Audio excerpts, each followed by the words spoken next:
All right, thanks for staying with us. You are still watching Ways, right? National Relaxation Day. That's why I feel relaxed today.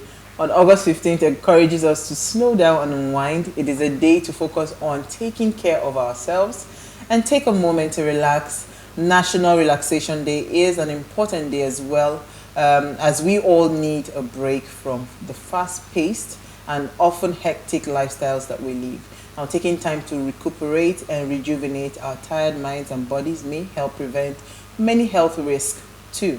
Now, like the founder of this day suggested, too much work can make us sick, run down, tired, and that's just wrong. So, but he was right. So it's been proven that stress can be harmful to our health, both mentally and physically. So most doctors will agree that finding ways to relax and finding ways to reduce stress will improve overall well-being and overall health. I like that frog. Is this the baby? The baby with the glasses. Yeah. You know, so I don't know. Well, when there are days like this, you should inform us in the morning so we can commemorate. Yeah. Because for a day that is National Relaxation Day, I had 4 meetings and 1 event.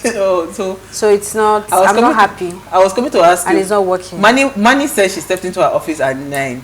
She didn't have 5 minutes to herself. She was back to back. So if you had told us in the morning, no, we have decided who go do the work where they collect salary for? We'll move the meeting. Really? What's that? Don't even just mind else. But hey, it's very important to relax. Your body actually tells you when you are that burnout phase. Your body tells you. So sometimes what I just lay in bed. I just try to shut down. But the challenge I have, my mind doesn't shut down. Thank you. That's the thing. That's the thing. I put up something yesterday night. Like I needed my brain to just shut down. I was just processing so many information. Especially when there's a marketing plan in my head, a new project. There's nothing like weekend though. Even when I want to say, oh no, Friday, Saturday, sorry, Saturday, Sunday, I want to rest. It's not, my brain is not. Usually my brain is on overdrive, so it's. Yeah, I was up till 2 a.m. I can tell you how to shut down. What I do is when I get home and I really need to shut down, I watch all these South Korean movies. They don't speak English, so you have to read it subtitled. Oh, so when you're reading, you're really focused. Working. Yes, you're not thinking about your phones. You're not talking to anybody. You don't talk. So you shut down your mind and you just focus. Very, very good. I've been using and then they're very interesting. You know the Friends series from way back. It's now all on Netflix. That's my best series. I actually watched a new series on Netflix for teenagers. What's that one? Never Have I Ever or something. So I watched it 3 seasons. Yeah. So I actually relaxed on Saturday because I was even having issues. So I just say, you know what, if you die, work will continue. So on Saturday, I used all Saturday. Then part of Sunday evening, I continued the series and finished it. But in the night, and again, sometimes when I get upset, that's the time I want to work. If you annoy me like this, all the projects, energy, all the projects that have been pending, you just the inspiration will just come. Because you know it's still a way of trying to shut down. Yes, I try to use work to, like, if I'm upset or anything, I just use work to try to cover it up. But hey, that's a good one. What did you find in the news? In the news, have you? Okay, so what I found is a news from World Health Organization, as they approved new names for different variants of viruses causing the monkeypox disease. The new names recommended by some global experts use Roman numerals. Now, the former Congo Basin clade, will now be known as clade 1, while the former West African clade will now be known as clade 2. The latter consists of 2 clades. You know, so at least, like they said, it's just to ensure that they are up to standard, and assigning new names to existing is the responsibility of WHO under the International Classification of Diseases and the WHO Family of International Health-Related Classification. So I guess it's a good one to just ensure that we don't have a form of, what's the word now? Is it racism that I'll call it, or what's while we're talking about diseases? You know, so yeah. Stigmatization of racism? Yeah, stigmatization, if I put it that way. Yeah. So kudos to them and well done on that one. But this monkeypox, we need to pay attention to it because it's sort of growing and it's not very bad. It's not You know, they've been talking about it since, but it's like we're not paying attention to it. Because it's not moving like COVID yet. Absolutely. Oh, keep talking. But at the end of the day, it's about hygiene as well. We all need to maintain that thing that we called COVID-19 I think generally protocol. every viral disease, everything, you just know that you just need to be careful with how you handle things. Yeah. Yeah.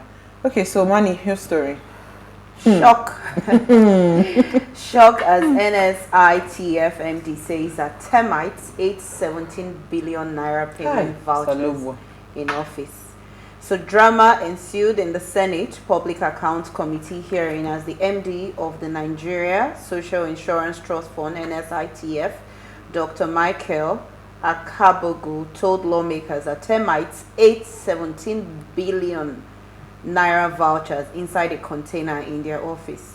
The Senate Committee on Public Accounts is investigating the illegal transfer of 17 billion from First Bank and Sky Bank to personal accounts and companies. This revelation forced the lawmakers to invite present and past management of the NSITF. Its investigation is hinged on the 2018 Auditor General of the Federation's report, which states that 17 billion was illegally transferred between 2010 and 2016 under the leadership of Malam Umar. The committee's chairman asked the current MD of the NSITF to search and present the vouchers of 17 billion for the committee to know what the money was used for. He said in his response that no document of such was in their possession because some of the document had been badly beaten up by weather and some have been consumed by termites. So I just want to ask, the National Social Insurance Trust Fund, what is that fund supposed to do? Be used for? What is it supposed to be used for? Do we have an idea? I don't really, but it's a trust fund. So even if, let us choose to believe, at least this one is a bit believable compared to monkeys and snakes. Do you understand? This is believable because termites feed on wood, paper and all of that, yes. So this is believable. But even if termite is going to feed on 17 billion, do we have the remains of the vouchers? 17 million vouchers. Do we have the remains? Because they can't eat it up all. Or whatever it is, do we have the remains? They said that the money was transferred, the cash part of it was transferred to different accounts, personal and company accounts. So the termites ate the vouchers, but the monies found their locations or destinations. Don't you get it? Termites didn't eat money. The termites ate the voucher. No, I'm saying that. So the vouchers is supposed to be the one to trace where the money is going to, right? Yeah. And I'm saying that even if termites eat paper, which is believable, at least not be wonky. The money can still be traced. Yes, what I'm saying. Right. Even I like the response from the committee if they would. Maybe, hopefully, this will not be the last time we'll hear it in the news. Elsie, right? This is the last time we'll hear of it in the news. So we should not. In fact, I was going to say that even that termite eating the paper, you can still. Some forensic can still be done, yes, to retrieve the information. It's not like it's going to eat up everything. So you actually, well, anyway, I identify as a termite now. I don't mind eating billions. That's all I can say. But the money found the way to where they were going to. Wow, it is well. Imagine. Only in Nigeria. This is just a comedy for the week. That's fine. The comedy matter. So my story is actually interesting. I'm talking about it because we're discussing politics. So there was some video that went viral about what's it called, Miyetti Allah, talking on about the Peter Obi's movement, right? So the Fulani group, a particular Fulani group that calls themselves Fulbe, right? They have come out to disassociate themselves, right? From the group. They distance themselves from the Miyetti Allah group, saying that what's it called? So let me just read it. A full professional group, coalition of Fulbe professionals in Africa, has distanced itself from the statement authored by one Alhaji Al-Hassan Salah, Natural Secretary for Miyetti Allah, Kautahor, now, which claimed to be against the candidature of the former Anambra State Governor and the candidate of the Labour Party, Mr. Peter Obi, for the 2023 general elections. It says they disregard any statement from Miyetti Allah, saying that the group did not speak for Fulani ethnic group or represent the Fulani in any way. It says, basically, this is like, it says Al-Hassan has described Peter Obi as not only as a tribal bigot, but also as someone who hates the North and by extension the Fulani tribe. And I think this is really sad. Because most times when I see, you know how people don't try to find what to pin this something on this man. They've not been able to find something to pin. The only thing they're trying to now push is this, that he's a bigot, that he's what's it called? He's a bigot and he's also tribalistic, or you know, that's the only thing they've been trying so hard to pin push down on him. You know, so he says that the leadership of the group has instructed every Fulani in the country not to vote for Peter Obi because, according to him, Obi is a tribal bigot and represents the Biafran. So what's the evidence of him being a tribal bigot? Which would not favor the Fulani nation in Nigeria. So is it, you see, when I hear people say these kind of things, I said this is the most dumb argument I will ever hear you come out to say, because we've had northern leaders, we've had so many things, we've seen. I mean, we're not blind in Nigeria. Do you understand?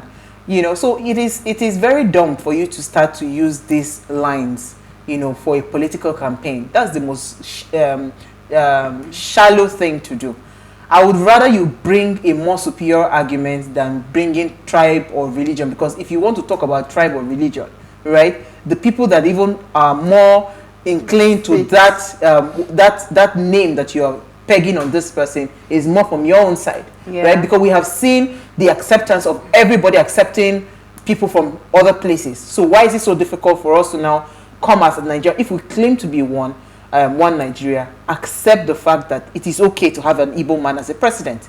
Why can't we have that? All of a sudden, an Igbo man wants to come out for presidency. You are now linking him to a terrorist group. You are now linking him to this, linking him to religious bigotry and all of that. It makes no sense. You are wasting too much words on these people, because if you're going to link a person to these groups, in fact, those that come have with evidence, right? They've refused to call their names or mention their names, right? The terrorist list supporters till today, the government has not released that list. So if you don't have hard evidence to say this guy has been linked. Remember what happened with Isaac Pantami, the digital economy minister, right? There was a lot of proof with regards to the way he supported, at least they say he has changed in the past. What did anybody do about it? I also think that you're wasting too many words as well. Because the people that he's addressing, one thing you should know is they don't need any evidence. They would listen to him. True. Yeah.